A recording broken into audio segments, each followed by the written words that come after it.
দেশের প্রথম মনোরেল হচ্ছে বন্দরনগরী চট্টগ্রামে। জার্মান ও মিশরের জয়েন্ট ভেঞ্চার কোম্পানির সাথে আজ সমঝোতা চুক্তি করেছে চট্টগ্রাম সিটি কর্পোরেশন।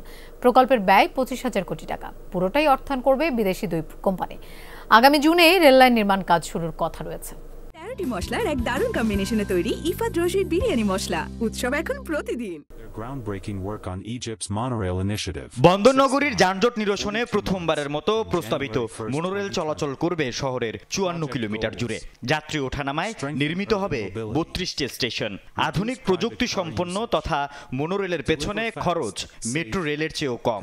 এক চাকার ট্রেন বলে স্থানও বেশি লাগে না। 45,000 people/hours. সকালে এক অনুষ্ঠানে মনোরেল প্রকল্প বাস্তবায়নে জার্মান ও মিশরের joint venture company Arab contractor Orascom peninsula কনসোর্টিয়ামের সাথে সমঝোতা চুক্তি স্বাক্ষর করেছে Chattogram city corporation. Orascom and Arab contractors ওনারাই কিন্তু এই ইনভেস্টমেন্টটা নিয়ে আসবে।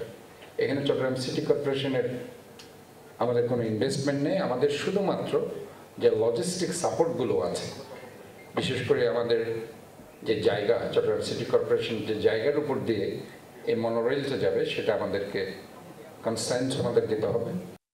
সম্ভাব্যতা যাচাই শেষে সব ঠিক থাকলে আগামী জুনের মধ্যে নির্মাণ কাজ শুরু করতে চায় প্রতিষ্ঠানটি।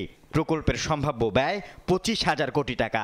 আগামী মাসে সব আমাকে করতে দেওয়ার জন্য সুযোগ দেওয়া হয়, তারপর আমার 8 থেকে 9 মাস সময় লাগবে। মে জুনের আগে কোনোভাবেই কনস্ট্যান্ট যেতে পারবো না, যদি আমি কাজটা সুযোগ হয় ভালো মতো হয়। বাণিজ্যিক রাজধানী হিসেবে পরিচিত চট্টগ্রামে মনোরেল নির্মাণের প্রয়োজনীয়তা ও গুরুত্ব তুলে ধরেন গ্রেটার চিটাগাং ইকোনমিক ফোরাম নেতারা। যত দ্রুত সম্ভব যে সরকারি ফর্মালিটিসগুলো আছে এগুলো সম্পন্ন করে কাজটা যেন তাড়াতাড়ি শুরু করতে পারে, আমি এটাই সরকারের কাছে আমার আবেদন থাকবে। আমার কাছে একটি প্রজেক্ট। আল আমিন শিকদার, যমুনা নিউজ, চট্টগ্রাম।